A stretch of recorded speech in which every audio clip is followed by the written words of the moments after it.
Hello students, welcome to logical academy. बच्चों, आज है आपकी video number 35 and video number 35 के अंदर हम कुछ और नए कंसेप्ट पढ़ने वाले हैं, कुछ न्यू कॉन्सेप्ट करेंगे। आज जो हमारा कॉन्सेप्ट है दैट इज बैड डेट। आपने एक चैप्टर पढ़ा, चैप्टर नंबर 2 अकाउंटिंग टर्म्स, याद है बच्चे?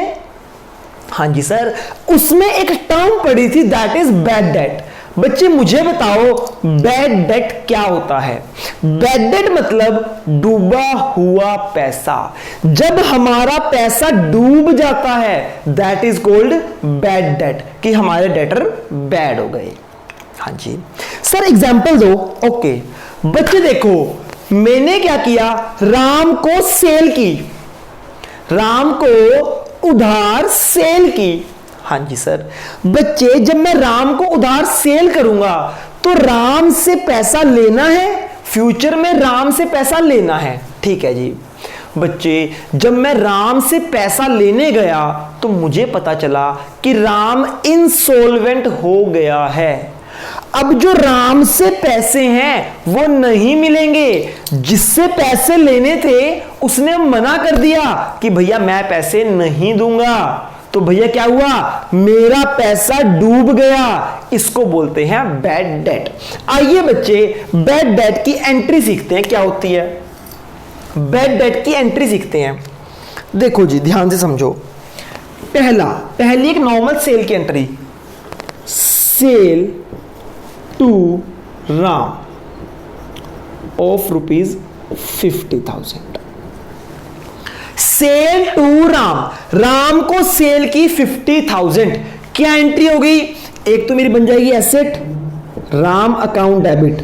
राम से पैसे लेने हैं, कितने? 50,000 लेने हैं तो एसेट, और मेरी हो गई इनकम, सेल मेरी हो गई इनकम। ये बन गई एसेट और ये हो गई इनकम। राम से पैसे लेने हैं। अब देखो बच्चे, जब मैं राम से पैसे लेने गया तो राम ने क्या बोला? राम ने बोला कि भैया मेरे पास पैसे नहीं हैं। क्या बोला राम ने? मेरे पास पैसे नहीं हैं। तो बच्चे एंट्री है 50,000 due to Ram become irrecoverable।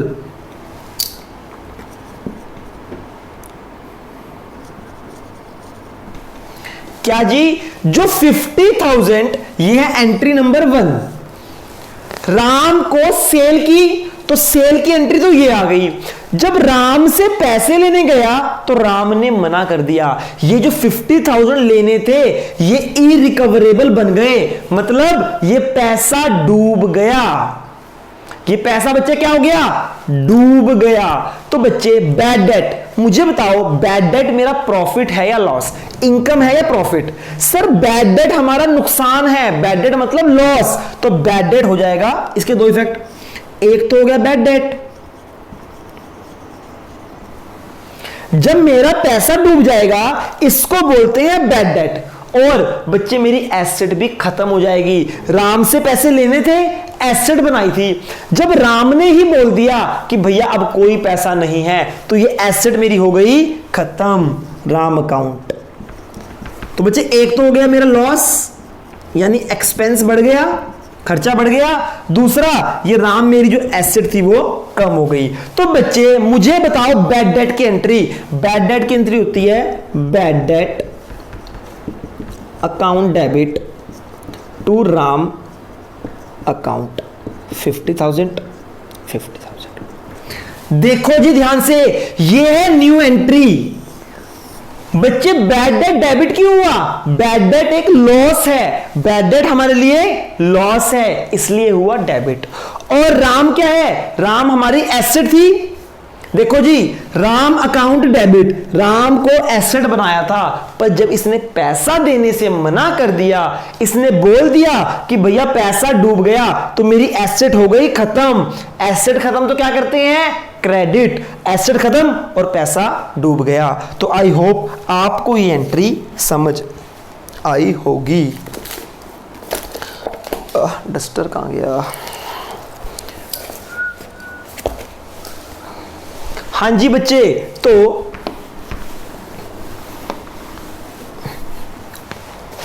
Bad debt की क्या एंट्री होती है बच्चे? बैड डेट लॉस होता है, बैड डेट अकाउंट डेबिट हो जाता है और साथ में एसेट हमारी खत्म हो जाती है। To Ram account 50,000। ये है बच्चे बैड डेट की एंट्री। यानी बैड डेट की एंट्री हुई bad debt account debit to debtor. Debtor कम हो गए, डेटर एसेट थी, एसेट कम तो क्रेडिट, और बैड डेट हमारा लॉस है वो हो गया डेबिट। 5 मिनट बस दीदी। ठीक है जी, इतनी बात समझ आ गई आपको? हाँ जी, अच्छा जी,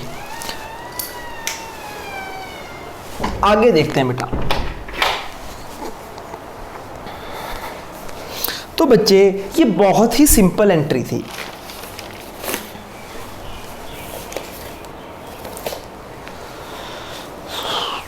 डस्टर कहाँ गया? एक सेकंड बेटा, डस्टर दोबारा खो गया। हाँ जी, मिल गया। देखो जी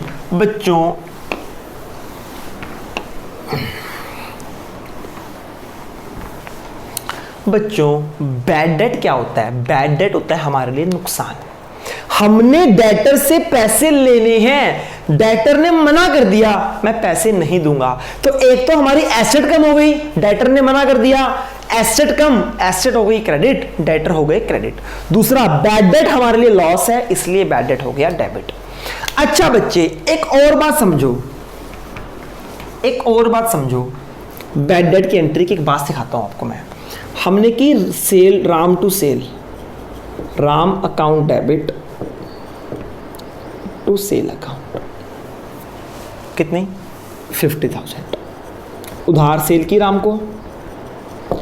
राम से कितने पैसे लेने हैं? राम से 50,000 लेने हैं। जो पहले केस कराया था सारे पैसे डूब गए थे, सारे के सारे पैसे डूब गए थे, सारा बैड डेट हो गया था। अब समझो बच्चे, राम ने क्या बोला? राम ने बोला कि भैया मैं हो चुका हूं इंसॉल्वेंट, तो मैं सारे पैसे नहीं दे सकता, मैं आपको पे करूंगा 30,000 रुपीज। क्या बच्चे? राम ने क्या बोला? राम ने बोला कि मैं आपको 30,000 रुपीज पे करूंगा और 20,000 मैं पे नहीं करूंगा, वो हो गया आपका बैड डेट। तो बच्चे मुझे बताओ क्या एंट्री होगी?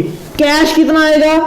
कैश अकाउंट डेबिट 30,000 आएगा, 50,000 आएगा या 20,000? सर राम ने बोला कि मैं 30,000 दूंगा, वो 30,000 दे रहा है, तो राम अकाउंट डेबिट 30,000।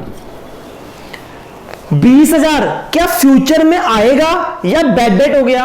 राम ने बोला भैया मैं इंसॉल्वेंट हूं और पैसा नहीं है, तो 20,000 हो गया bad debt. Bad debt loss होता है डेबिट।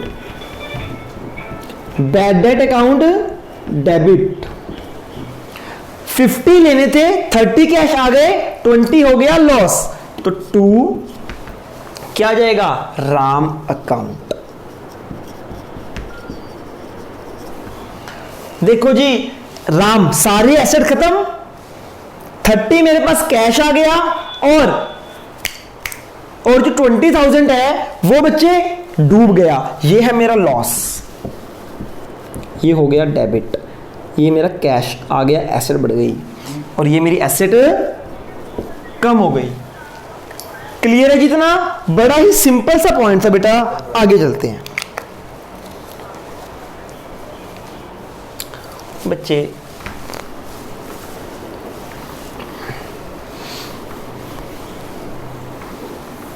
बैड डेट की एंट्री समझ आई? बैड डेट के 2 इफेक्ट होते हैं, एक एसेट कम हो जाती है, दूसरा लॉस हो जाता है। लॉस डेबिट, एसेट कम तो क्रेडिट। हाँ जी सर, बड़ी ही सिंपल एंट्री है बच्चे, कुछ नहीं था। नेक्स्ट एंट्री बच्चे, नेक्स्ट है बैड डेट रिकवर्ड। क्या? एक है बैड डेट, एक है बैड डेट रिकवर्ड। सर क्या मतलब है बैड डेट रिकवर्ड का? बच्चे ध्यान से सुनो, ध्यान से सुनो बच्चे, बहुत इंपॉर्टेंट है। ओके, राम को सामान बेचा, राम को सामान बेचा, एंट्री कर दी Ram account debit to sale 50,000। Ram से 50,000 लेने हैं, एसेट बना ली। अब हुआ क्या, 10 दिन बाद, महीने बाद राम ने क्या बोला? राम ने बोला भैया मैं हो गया हूं इंसॉल्वेंट, मेरे पास पैसा नहीं है, मैं पैसा कभी नहीं दूंगा। तो बच्चे मेरा पैसा डूब गया, ये हो गया बैड डेट। तो बैड डेट की entry loss, bad debt account debit, asset खत्म टू राम अकाउंट, ये है बैड डेट की एंट्री। ये थी बच्चे सेल की एंट्री, ये थी बच्चे बैड डेट की एंट्री। अब बैड डेट रिकवर्ड,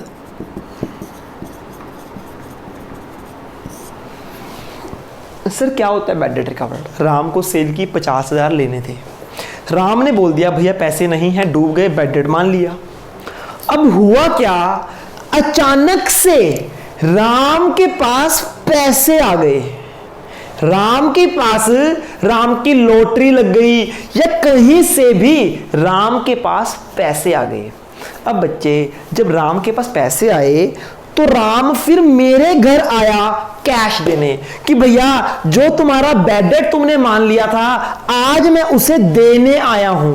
तो बच्चे जो मेरे पहले बैड डेट हो चुके थे आज हो गए रिकवर, इसको बोलते हैं बैड डेट रिकवर्ड। तो भैया बैड डेट मतलब पैसा डूब गया, बैड डेट होता है लॉस, पर बैड डेट रिकवर्ड अचानक से पैसा वापस आ गया, बैड डेट रिकवर्ड होती है इनकम। तो बैड डेट रिकवर्ड होते हैं क्रेडिट, इनकम हमेशा क्रेडिट होती है। तो बच्चे आज राम ने मुझे पैसा दे दिया तो कैश आ गया, मैं करूंगा कैश अकाउंट डेबिट, कैश आ गया to bad debt recovered, to bad debt recovered. कितने? 50,000, ये जितने भी रिकवर हुए। समझ आ गई? ये थी बच्चे बैड डेट रिकवर्ड की एंट्री। आइए बैड डेट की एंट्री समझे। बैड डेट मतलब लॉस, लॉस हो गया डेबिट और एसेट हो गई कम। जब भी एसेट होगी कम तो करेंगे क्रेडिट। ऐसे ही बच्चे जब बैड डेट रिकवर्ड होते हैं, पैसा आ गया, उस बंदे ने पैसा दे दिया तो मेरे पास कैश आ गया, कैश आया, एसेट बढ़ी, डेबिट। और बैड डेट रिकवर्ड होता है हमारे लिए इनकम। तो बच्चे बैड डेट रिकवर्ड मतलब बैड डेट रिकवर्ड, ये है हमारी इनकम, इनकम होती है क्रेडिट। तो ध्यान से समझना, बहुत इंपॉर्टेंट है bad debt and bad debt recovered. Bad debt मतलब पैसा डूब गया, बैड डेट रिकवर्ड डूबा हुआ पैसा आ गया। तो बैड डेट मतलब लॉस, बैड डेट हमेशा डेबिट होता है और बैड डेट रिकवर्ड हमेशा क्रेडिट होता है और कैश हमारे पास आ जाता है। उम्मीद करता हूं ये दोनों न्यू पॉइंट्स हैं आपको अच्छे से समझ आए होंगे। हाँ जी सर, ये पॉइंट हमें समझ आया बच्चे, नोट कर लेना एंट्रीज की। बैड डेट की entry bad debt to debtor और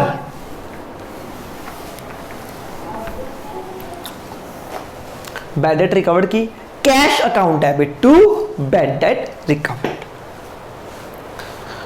ओके बच्चों, इलस्ट्रेशन नंबर 5, आइए इलस्ट्रेशन नंबर 5 करते हैं। कहते हैं journalise the following transaction. Transaction number 1, 5,000 due from Ramesh.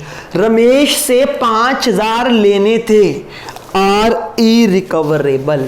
जो पैसा रमेश से लेना था अब नहीं ले पाऊंगा, वो कहता है इरिकवरेबल, उसको रिकवर नहीं कर सकते। तो ये डिस्काउंट है या बैड डेट है? अरे भैया ये अपनी मर्जी से हमने नहीं बोला, वो कहता है कि 5,000 रमेश से लेने थे अब नहीं ले सकते, यानी मेरे पैसे डूब गए, बैड डेट हो गया। तो बच्चे एंट्री क्या आएगी? इलस्ट्रेशन 5, बैड डेट लॉस होता है, bad debt account debit 5,000। Ramesh से लेने थे, रमेश एसेट था, अब पैसे नहीं आएंगे तो रमेश पैसे नहीं देगा, ये एसेट खत्म हो गई मेरी, तो एसेट कम तो credit to Ramesh account 50,000 5,000। Bad debt, पैसे डूब गए, बैड डेट डेबिट हो गया, एसेट हो गई खत्म, खत्म बेटा खत्म। Okay, point number 2, illustration 5 point number 2 कहता सोहन डिक्लेयर्ड इंसॉल्वेंट, सोहन भी इंसॉल्वेंट हो गया, सोहन कंगाल हो गया। कहता received from his official receiver 60 पैसे इन अ रूपी। बच्चे क्या मतलब है 60 पैसे इन अ रूपी, ये इंपॉर्टेंट है बच्चे। इसका मतलब होता है 60 पैसे इन अ रूपी मतलब 60%। अगर लिखते 70 पैसे इन अ रूपी मतलब 70%। अगर लिखते 30 पैसे इन अ रूपी 30%। पैसे इन अ रूपी इसका मतलब होता है परसेंटेज। यानी अब लिख लो पैसे इन अ रूपी, लिखे ना 60 पैसे इन अ रूपी, इसका मतलब लिख लो 60%। तो आइए दोबारा रीड करते हैं। Received from his official receiver 60% on a debt of 10,000। क्या बोलता है, कहता सोहन से 10,000 लेने थे, लिखा ना डेट ऑफ रुपीज 10,000, सोहन से 10,000 रुपए लेने थे। सोहन इंसॉल्वेंट हो गया। क्या सारा पैसा डूब गया या कुछ पैसा डूबा है? क्वेश्चन में देखो बच्चे, क्वेश्चन में लिखा है सोहन से 10,000 लेने थे, उसमें से 60% रिसीव हो गए। 60% लिखे ना, रिसीव्ड 60%, यानी 10,000 में से 60% रिसीव हो गए, बाकी हो गए बैड डेट। तो आइए बच्चे ध्यान से देखते हैं क्या कहता है ये। हमने सोहन से 10,000 लेने हैं, सारे पैसे नहीं डूबे, 60% रिसीव हो गए। तो कितना है 60%? 10,000 का 60% 6,000, यानी कि 10 में से 6,000 रिसीव और 4,000 हो गए बैड डेट। 4,000 हो गए बैड डेट। क्लियर है बच्चों? हमें 10,000 रुपए लेने थे, वो कहते हैं 60% रिसीव, बाकी डूब गए। तो एंट्री क्या होगी? कैश कितना आया? कैश अकाउंट डेबिट, कैश आया 6,000, नुकसान कितना हो गया? 4,000, bad debt account debit 4,000। Ramesh Sohan से पैसे लेने थे, सोहन हमारी एसेट था, 10,000 लेने थे, 6 आ गया, 4 डूब गया, यानी 10 का 10 का हिसाब हो गया, ये एसेट हो गई खत्म। To Sohan account 10,000। ठीक है जी, 10,000 लेने थे, 6 आ गए, 4 डूब गए, तो अब कुछ भी नहीं लेना, सारी एसेट खत्म। तो एंट्री हो जाएगी cash account debit, bad debt account debit to Sohan. हाँ जी सर, नोट कर लो इसको।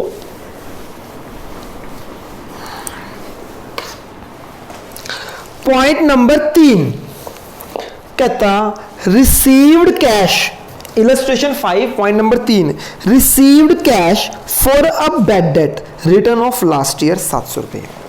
वो कहता लास्ट ईयर एक बैड डेट हो गया था 700 रुपए, लिखा ना लास्ट ईयर, पर आज उससे पैसे आ गए।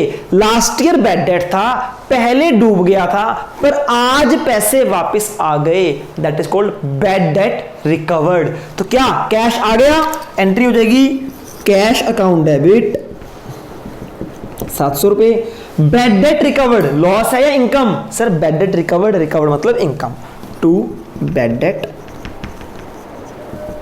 रिकवर्ड। ठीक है जी, तो बच्चे ये थी आपकी bad debt and bad debt recovered की एंट्रीज। दिमाग लगाओगे तो एंट्रीज में कुछ भी नहीं है, कुछ भी नहीं है।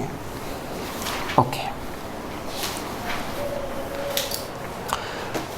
बच्चों अब मैं आपको कराऊंगा लास्ट, आज की क्लास की last entry, that is depreciation.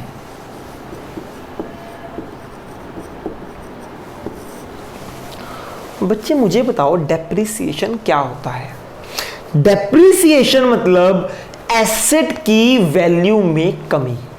जब हमारी एसेट की वैल्यू कम हो जाती है that is called depreciation. For example, आपने एक कार ली 10 लाख की ईयर 1 में, ये देखो, ये है ईयर 1 के स्टार्टिंग 1 अप्रैल और ये है एंड 31 मार्च। आपने यहां पे एक कार ली 10 लाख की। बच्चे मुझे बताओ 1 साल बाद कार की वैल्यू बढ़ेगी, उतनी ही रहेगी या कम हो जाएगी? सर 1 साल बाद कार की वैल्यू कम हो जाएगी, एसेट की वैल्यू में कमी आ जाएगी। तो बच्चे कितनी रह गई? सपोज करो कार की वैल्यू रह गई 9 लाख रुपीस। तो बच्चे पूरे साल कितना डेप्रिसिएशन हुआ? डेप्रिसिएशन हुआ 1 लाख का। डेप्रिसिएशन मतलब एसेट की वैल्यू में कमी। अगर एसेट की वैल्यू बढ़ जाए इसको बोलते हैं एप्रिसिएशन, एप्रिशिएट हो गई। अगर वैल्यू कम हो जाए इसको बोलते हैं डेप्रिसिएशन, डेप्रिशिएट हो गई। तो बच्चे 10 लाख की वैल्यू 9 लाख की रह गई तो कितना डेप्रिशिएट हुआ? 1 लाख।